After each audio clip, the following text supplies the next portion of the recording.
కర్ణాటక రాష్ట్రానికి వెళ్ళి మాట్లాడుతున్నప్పుడు అంటే ఎంత అలసత్వంతో ఉన్నాం అని చెప్పడానికి 140 కోట్ల ఎర్రచందనం దొంగలు కర్ణాటక అటవీ శాఖ అధికారులు స్వాధీనం చేసుకున్నారు.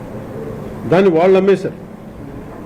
అది నేను కుంకి ఏనుగుల కోసం వెళ్ళి వాళ్ళతో ఇంటరాక్షన్లో వాళ్ళు థ్యాంక్స్ చెప్తున్నాను, మీకు థ్యాంక్స్ చెప్పాలి, మాకు మీ వల్ల మాకు 140 కోట్లు మా అటవీ శాఖ వచ్చినాయని. ఏంటి వచ్చినాయి అంటే మీరు కొట్టేసిన ఎర్రచందనం, మీ స్మగ్లర్లు కొట్టేసిన ఎర్రచందనం దొంగలు మేము ఇక్కడ పట్టుకుని దాన్ని వేలం పాటలు అమ్మేసి మాకు 140 కోట్లు వచ్చిందని.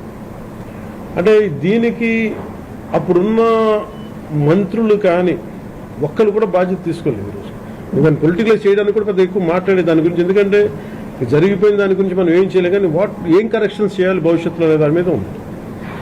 దీంట్లో కూర్చోబెట్టి ఎస్పీ సుబ్బారెడ్డి గారి నేతృత్వంలో టాస్క్ ఫోర్స్ పనిచేస్తూ ఉంది, రెడ్ శాండర్స్ని ట్యాకిల్ చేసే టాస్క్ ఫోర్స్. దీని గురించి కూర్చోబెట్టి అటవీ శాఖ అధికారులతోటి కానీ అండ్ టాస్క్ ఫోర్స్ అధికారులందరితో కూర్చోబెట్టి 5 జిల్లాల ఎస్పీలతో కూర్చొని మాట్లాడాం. ఇప్పుడు దాకా ఒక రివ్యూ మీటింగ్ చేశాం. అంటే ఈ మీటింగ్ తాలూకు ఇంటెన్షన్ ఏంటంటే ఎంత స్మగ్లింగ్ జరిగింది, ముందు ఎంతసేపు ఎర్రచందనం జరిగింది, ఎర్రచందనం స్మగ్లింగ్ జరిగింది అని ద వాల్యూమ్ ఆఫ్ స్మగ్లింగ్ ఎంత ఉంది, ఎన్ని దొంగలు ఉన్నాయి మీరు ఊహించుకోండి. 2,60,000 దొంగలు అంటే 1,30,000 పచ్చని చెట్లు ఇప్పుడు ఈరోజు మన కొట్టేస్తే వచ్చినాయి.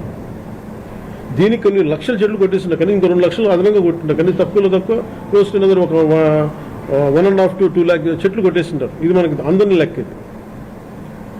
ఇప్పుడు అన్నీ వెళ్ళి లోపలికి వెళ్ళి చూస్తే పెద్ద చెట్లే లేవు, అన్నీ కొట్టేసిన చెట్ల తర్వాత పక్క నుంచి వచ్చే మొలకలు కొంచెం పెద్దగా అయినాయి. కానీ సో ఎర్రచందనం, ఇది ప్రత్యేకించి ఎర్రచందనం శేషాచలం అడవులకే వెంకటేశ్వర స్వామి వెలిసిన ఈ ప్రాంతానికి ఎందుకు ప్రసిద్ధి అంటే ఇది ఆయనకి గాయం తగిలి ఆయన రక్తం నుంచి వచ్చింది.